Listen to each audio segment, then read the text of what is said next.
오늘 본문에 보면 예수님께서 말씀의 권세가 있다고 말씀하셨고, 오늘 또 36절에 보면 귀신을 내쫓는 그 일을 보면서 예수님의 권위 또 능력, 이렇게 지금 두세 차례 권위와 능력, 권세에 대한 말씀을 지금 열거하고 있습니다.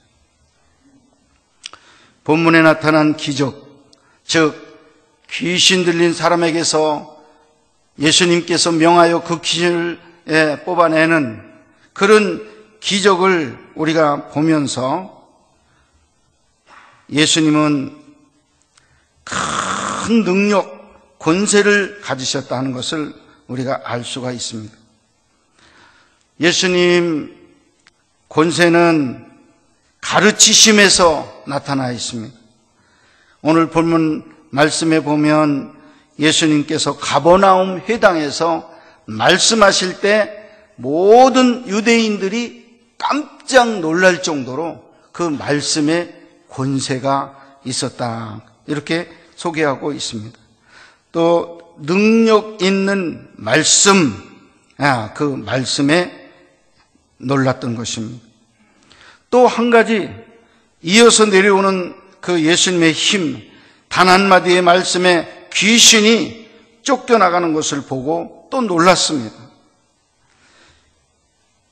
귀신이 순종할 수밖에 없는, 귀신이 복종할 수밖에 없는 그 예수님의 권세와 그 능력, 얼마나 큰가, 이것을 우리에게 소개하고 있습니다.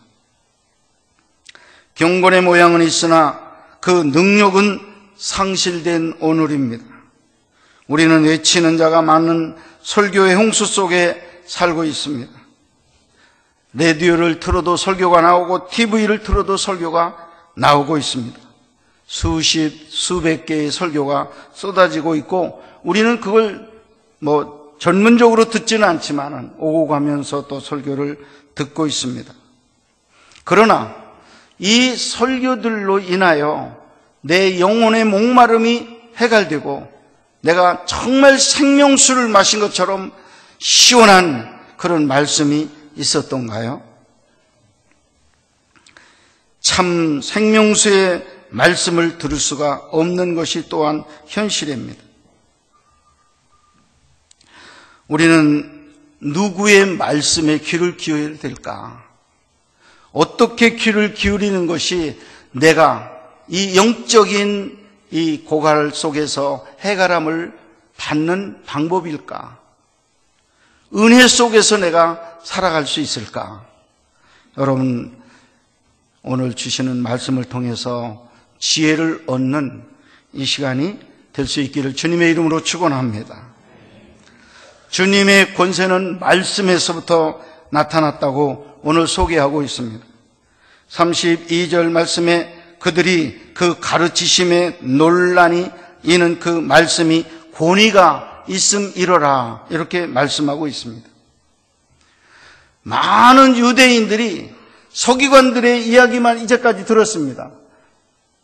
요즘 말로 말하면 목사님들, 전도사님들 설교만 들었는데 예수님께서 말씀을 하시는데 들어보니까 이거는 비교가 안 되는 그런 권위의 말씀이 쏟아지는 거예요. 생명수와 같은 말씀이 지금 막 쏟아지는 거예요. 그 말씀을 들을 때 시원함을 느끼고 인생이 정말 새롭게 소생하는 그런 역사가 일어나게 되어진 것입니다. 예수님의 가르치시는 말씀에, 그 말씀에 권세가 있었다. 마태복음 7장 28절에도 똑같이 말씀하고 있습니다. 예수께서 이 말씀을 마치심에 무리들이 그 가르치심에 논란이 이는 그 가르치시는 것이 권위 있는 자와 같고 그들의 서기관과 같지 아니함일러라, 이렇게 말씀하고 있습니다.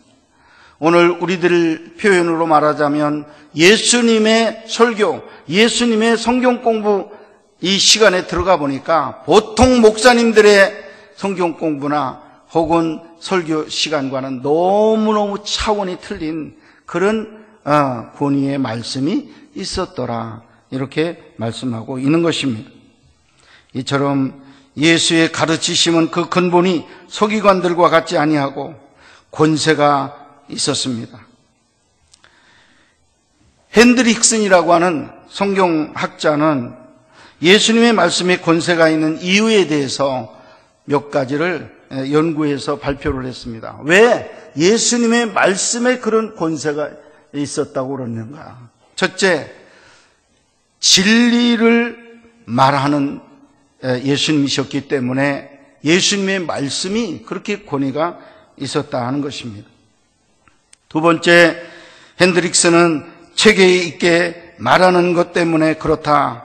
세 번째, 큰 제목을 가지고 말하기 때문에 그렇다. 네 번째, 청중의 호기심을 일으키는 비유를 많이 사용했기 때문에 예수님의 말씀이 그렇게 권위가 있었다. 다섯 번째, 듣는 자들의 영혼을 사랑하여 저들을 하나님 아버지의 사랑으로 인도하고자 하는 그 간절함이 있었기 때문에 그렇다. 마지막으로 여섯 번째, 그 말씀의 재료가 하나님께로부터 들은 말씀을 기초로 하여 자기의 깊은 내부에서 우러나오는 말씀을 하셨기 때문이다, 이렇게 말씀하고 있습니다. 이 마지막 여섯 번째 말씀은 오늘날도 적용이 되는 것 같아요. 어떤 목사님 정말 자기가 경험하고 은혜를 체험한 내용, 그거를 설교할 때 자기도 같은 시간에 은혜 받고 성도들이 은혜 받아요. 근데 설교집에서 혹은 어디서 좋은 문장 떼다가 내게는 아직 은혜가 안 됐는데 그걸 전달을 합니다. 문구가 아름다워요. 근데 그게 성도들에게 가슴에 부닥치지를 않는다는 거예요. 여러분, 하나님께서 주신 은혜가 내게 먼저 있어야 돼요. 목사님에게 먼저 감동이 돼야 돼요. 은혜를 목사님이 먼저 받아야 돼요. 믿습니까?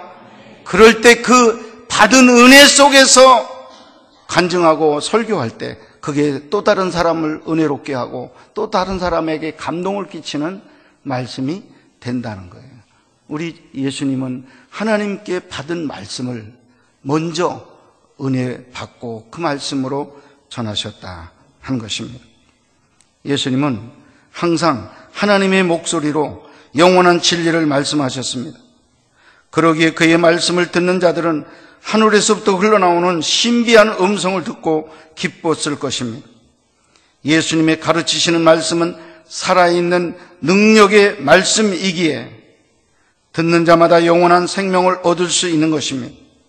예수님의 말씀은 운동력이 있기에 히브리서 4장 12절 말씀처럼 좌우의 날선 검처럼 예리해서 저의 영과 혼과 및 관절과 골수를 찔러 쪼개는 그런 능력의 역사가 나간다, 그렇게 말씀하고 있는 것입니다.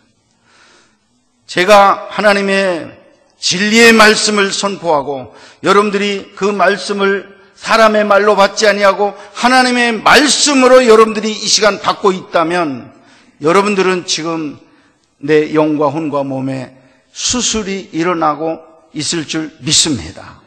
내 영이 수술을 당해요. 말씀의 칼로 지금 사정없이 수술을 받고 있어요. 그래서 더러운 거를 뽑아냅니다. 가려내죠. 정신적으로 우울하고 답답하고 근심하는 심령들을 지금 수술합니다. 그래서 그 정신을 쾌청하게 만듭니다. 육체적으로 일주일 동안 직장에서 근무하고 피곤한 몸을 주님께서 침으로 수술해 주시고 날선 곰으로 수술해 주실 때 여러분들의 육체도 회복되고 상쾌한 육체로 변화되는 역사가 있을 줄 믿습니다. 일주일간 일했기 때문에 주일날 나 교회 못 나가. 이불 속에서 오늘은 쉴 거야. 내가 너무 피곤해. 그래서 몸이 이제 쉼을 얻어서 회복되는 게 아닙니다.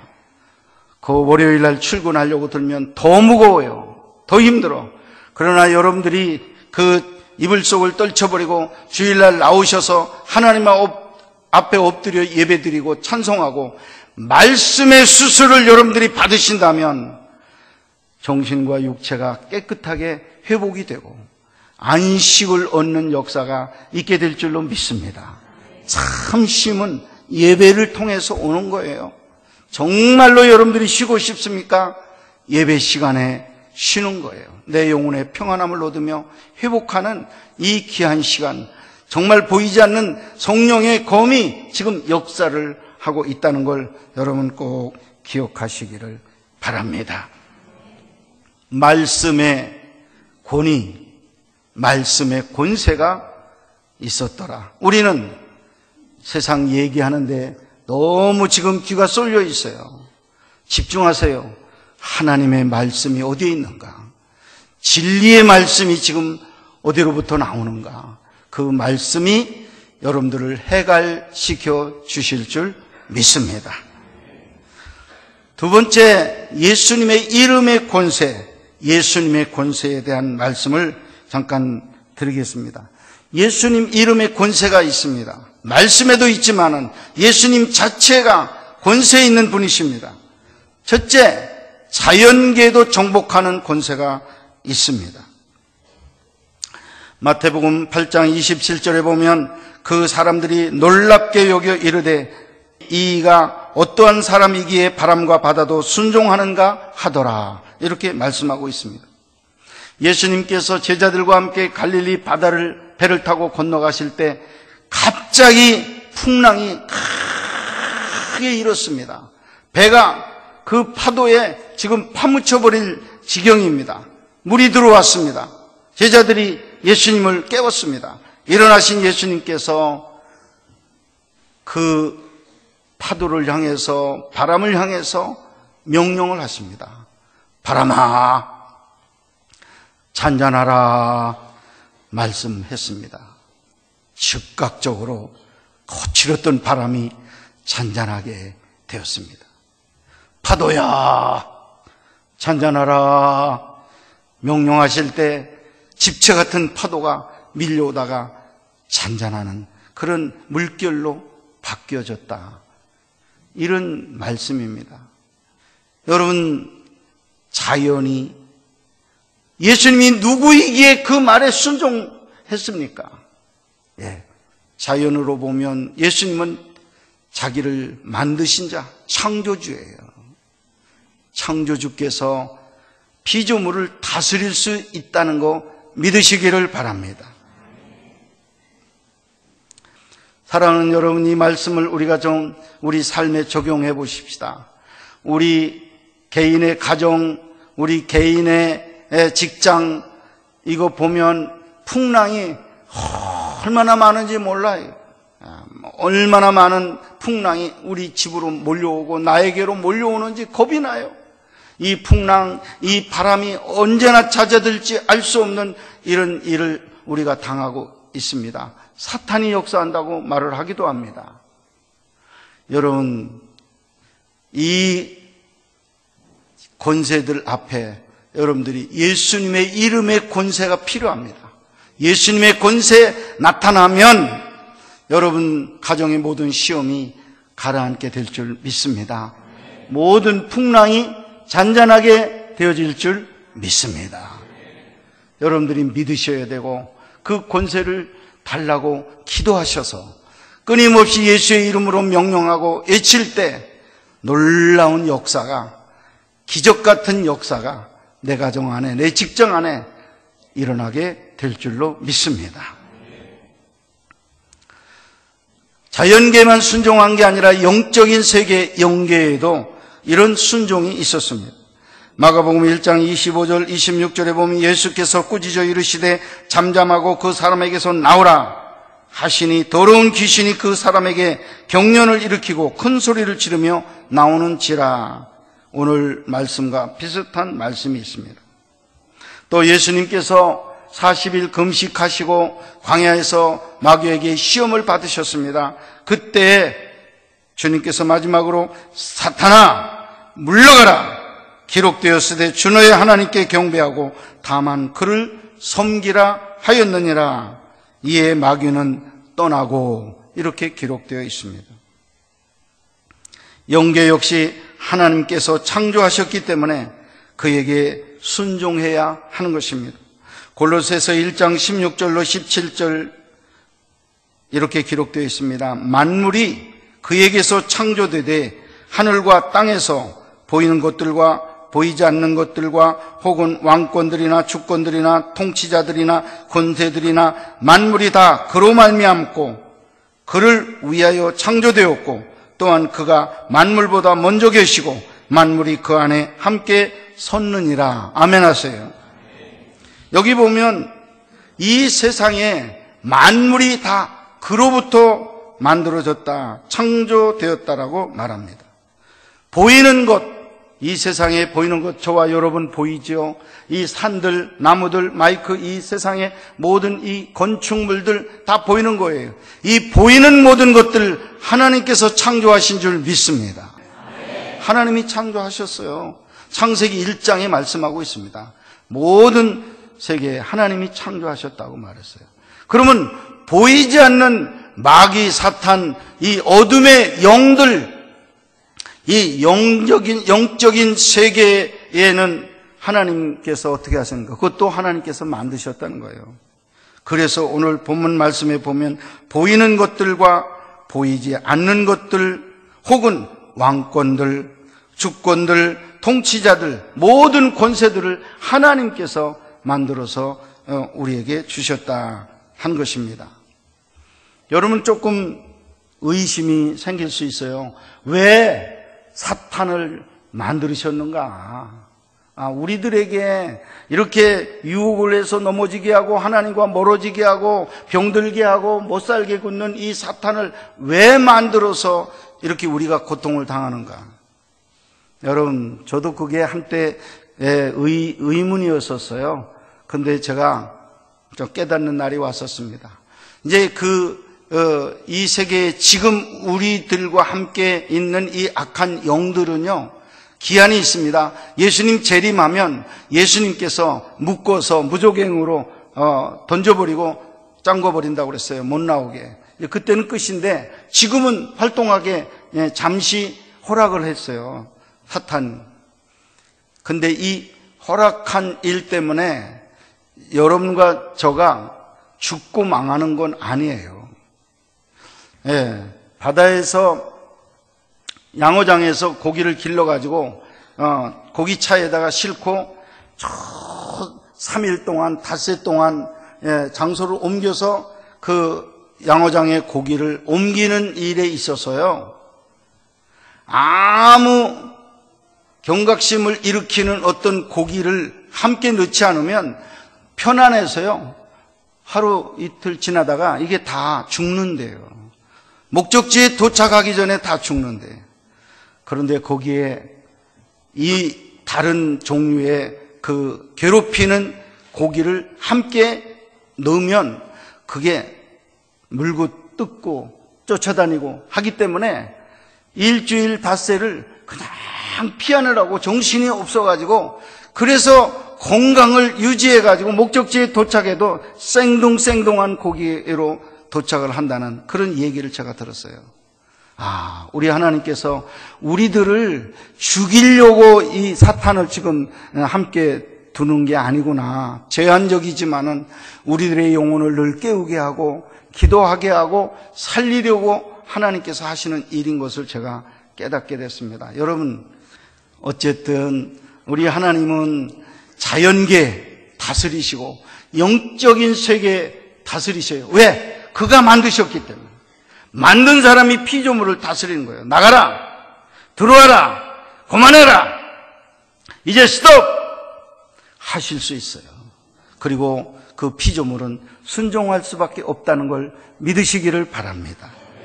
우리는 병이 오래되고 여러 가지 사업이 좀 오랫동안 어렵고 힘들면 그렇게 말합니다. 목사님, 우리 집에 사탄이 얼마나 역사하는지 죽겠어요. 귀신이 얼마나 왕등하는지 아주 죽겠어요. 이런 얘기를 하면서 절망적인 얘기를 합니다. 여러분, 믿음을 가지셔야 돼요.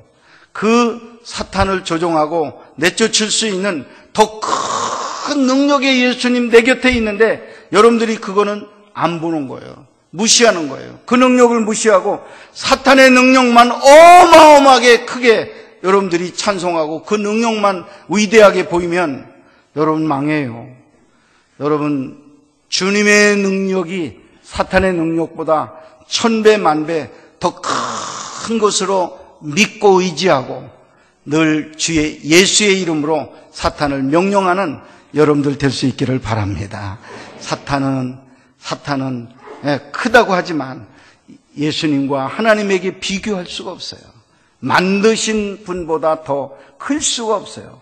더 크신 분이 하나님이신 것을 믿고 살 때 내 마음에 늘 평화가 임하고 감사가 넘치게 될 줄 믿습니다. 자연계의 영계도 정복하시마는 사람들도 주장하십니다. 예수님께서 12제자를 부르실 때 나를 따르라 하실 때에 제자들은 한마디도 거절하지 못하고 예수님의 부르심에 전적으로 순종했습니다.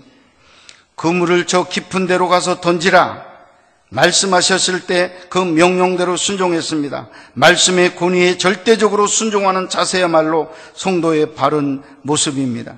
예수님의 말씀은 사람을 살리는 말씀입니다. 주님의 말씀 한마디로 본문에 귀신 들린 사람은 온전한 생명을 얻습니다. 죽음의 늪에 빠져 들어가던 그의 생명은 소생케 되었습니다. 비단 본문에 귀신 들린 자뿐만 아니라 2000년의 교회사를 통해서 보면 하나님의 말씀을 대하는 사람들은 모두 생명의 소생함을 맛보았습니다. 사도 바울이 대표적인 사람입니다. 하나님께서 말씀하심으로 변화가 일어난 사람이에요. 성 어거스틴도 마찬가지입니다. 유명한 영화 베너의 저자 류 윌리스라고 하는 사람도 그렇게 성경을 부정하고 의문 갖고 하나님을 부정하고 의심 갖고 그렇게 살던 사람이었습니다. 그러나 하나님의 한 번 말씀으로 그가 변화되어서 하나님을 믿고 예수 그리스도를 구주로 받아들이고 쓴 소설이 베너라고 하는 전도 소설이 되어졌다 하는 것입니다. 주님의 말씀에 의해서 자극을 받았습니다. 그 말씀의 공급에 의해서 생명력 있는 새로운 삶을 살았습니다. 인간은 조그마한 권세와 힘이 있으면 사람들을 눌러요. 죽여요. 자꾸 죽여. 그러나 예수님은 큰 권세를 가지시고 죽이는 게 아니라 불쌍한 우리들을 살려내시고 포박에서 우리를 풀어주시고 감옥에서 우리를 자유케 해주시는 우리 주님이신 줄 믿습니다.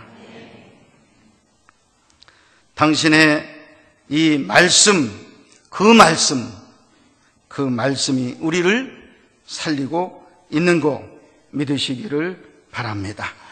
오늘 사랑하는 여러분, 사탄의 역사, 사탄의 권위, 그 능력에 대해서 놀라고 그것에 대해서 내가 무릎 꿇었다면 오늘 내가 잘못 믿었다. 내가 믿어야 될 거는 주님의 큰 능력, 그 권세 있는 그 능력을 내가 믿으리라, 붙잡으리라, 고백하리라, 그 능력을 찬송하며 살리라. 오늘 결심하면 하나님의 그 능력이 여러분들의 삶을 보호해 주시고 여러분들을 지켜주시고 여러분들을 능력 있게 이끌어 주실 줄 믿습니다.